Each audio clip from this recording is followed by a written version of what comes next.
আপনার সাথে জিন আছে কিনা কিভাবে বুঝবেন? আজকে আপনাদেরকে কয়েকটি কথা বলবো, এগুলো আপনি মিলিয়ে নেন। যদি এই সিম্পটমগুলো, এই আলামতগুলো যদি আপনার মধ্যে দেখতে পান, তাহলে মনে রাখবেন যে আপনার সাথে জিন আছে। আর যদি এগুলো আপনার মধ্যে না থাকে, তাহলে আল্লাহর ওয়াস্তে আপনি এটা মনে করবেন না, এগুলো ওয়াসওয়াসা। দেখবেন অনেকেই আছে শুধু শুধু এটা মনে করে যে আমার সাথে হয়তো জিন আছে। এগুলো আপনার বদগুমানি, আপনার বদচিন্তা। আপনি এই আলামতগুলো আপনি মিলিয়ে নেবেন, এগুলো যদি আপনার মধ্যে থাকে তাহলে মনে করবেন যে আপনার সাথে জিন আছে। তাহলে আপনি ভালো কোনো রাকির মাধ্যমে আপনি রুকিয়া করে নেবেন, কোনো কবিরাজের কাছে যাবেন না, খবরদার। কেননা কবিরাজের কাছে গেলে অনেক সময় দেখা যায় যে আপনার যদি সমস্যা নাও থেকে থাকে, উল্টো জিন চালান করে দিয়ে আপনার সমস্যা বাড়িয়ে দিবে এবং আপনার থেকে টাকা খাবে এবং আপনার ইমানও খাবে। এই ধরনের অনেক কবিরাজ আছে, এই জন্য কোনো কবিরাজের কাছে যাবেন না। আপনি এটা ভালো কোনো রাকির মাধ্যমে আপনি এটা রুকিয়া করে নেবেন। এই জন্য এই আলামতগুলো যদি আপনি দেখতে পান, কয়েকটা আলামত বলবো। 1 নম্বরে, কোনো কারণ ছাড়াই মাথা ব্যথা। আপনার খাওয়া দাওয়া, আপনার ঘুম সব কিছু ঠিক আছে, কিন্তু এরপরও মাথা চিনচিন করে ব্যথা করে।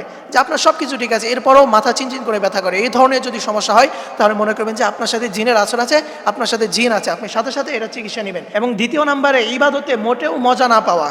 আপনি নামাজ পড়ছেন, আপনি রোজা রাখতেছেন, আপনি ইবাদত বন্দেগী করতেছেন, অথচ কোনো কিছুতে আপনি কোনো মজা পাচ্ছেন না এবং আল্লাহর প্রতি আপনার বিরূপ ধারণা আসে। মানুষ দেখলে মেজাজ খারাপ হয়, মানুষ দেখলে মেজাজ খিটখিটে হয়ে যায়। এই ধরনের সমস্যা যদি আপনার থাকে, তাহলে মনে রাখবেন যে আপনার সাথে জিনের আসর আছে, আপনার সাথে জিন আছে। এবং 3 নম্বরে, মেজাজ বিক্ষিপ্ত হয়ে যাও কোনো কারণ ছাড়াই। আপনি ভালো কথা বললেও আপনার মেজাজ খারাপ হয়, খারাপ কথা বললেও মেজাজ খারাপ হয়, মানে কারো কথা শুনলে আপনার মেজাজ খারাপ হয়। এটা হচ্ছে 3 নম্বর আলামত। এবং 4 নম্বর আলামত হচ্ছে খিঁচুনি রোগ বা মিগ রোগ হওয়া। দেখবেন অনেকে আছে যে হঠাৎ করে সে খিঁচুনি দিয়ে ওঠে, তার যেটাকে মিগ রোগ বলা হয়, যে সব কিছু ঠিক আছে, হঠাৎ করেই তার শরীরটা যেন কেমন লাফিয়ে ওঠে, সেটা জাগ্রত অবস্থায় বেশি হয়।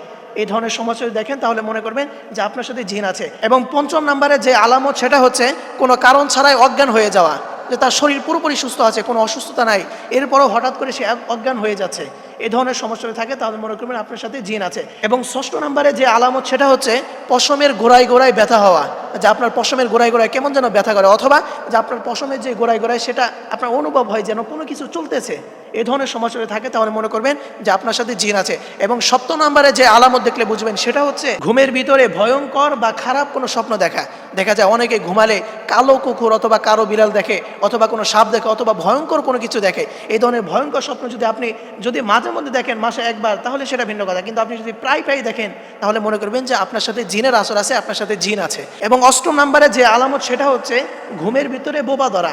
দেখবেন অনেকেই আছে ঘুমালে তার বোবা ধরে, পাশের মানুষকে এত ডাকতেছেন, এত তাকে ডাকতেছেন, এরপরও সে আপনার ডাক শুনতেছে না, সে ওঠে না। এই ধরনের ঘুমের ভিতরে অনেকের বোবা ধরে, তাহলে বুঝবেন আপনার সাথে জিন আছে। 9 নম্বরে, ঘুম থেকে উঠে যদি শরীরের কোথাও খামচির দাগ পাওয়া যায়। প্রিয় ভাই, প্রিয় বোন, অনেকে দেখা যায় যে রাত্রিবেলা ঘুমিয়েছে, সকালে উঠে হঠাৎ করে তার হাতে অথবা পায়ে অথবা শরীরের কোথাও ঘাড়ের ভিতরে খামচির দাগ পাওয়া যায়। এই ধরনের আলামত যদি আপনার শরীরের ভিতরে পাওয়া যায়, তাহলে মনে করবেন আপনার সাথে জিন আছে। প্রিয় ভাই, প্রিয় বোন, এই 9টি আলামত যে বললাম, এই আলামতগুলো, এই সিমটমগুলো আপনি মিলিয়ে নেবেন আপনার মধ্যে যদি থাকে, তাহলে মনে করবেন আপনার সাথে জিন আছে।